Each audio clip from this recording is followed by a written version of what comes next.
அனைவருக்கும் வணக்கம். என் பெயர் ரோஹித். நான் 5ஆம் வகுப்பு படிக்கிறேன்.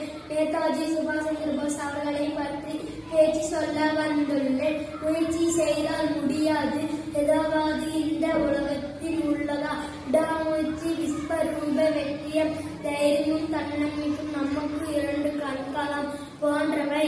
தைரியத்தை பற்றி பேசும்போது உங்களுக்கு தெரியுமா நான் யாரை பற்றி பேசப் போகிறேன் என்று? நமது விடுதலை போராட்டத்தின் மிகச்சிறந்த தலைவர் நேதாஜி சுபாஷ் சந்திர போஸ் அவர்களை பற்றி சில கருத்துக்களை கூற வந்தேன். நேதாஜி அவர்கள் காந்தியை நமது தேச தந்தை என அழைத்தார். இந்தியாவின் தேசிய ராணுவ படையில் தனி இடம் கொடுத்தார். ஜெயஹிந்த் என முழக்கப்பட்டவர் நேதாஜி அவர்கள். நன்றி, வணக்கம். பரவாயில்ல சூப்பரா சொன்னீங்களே.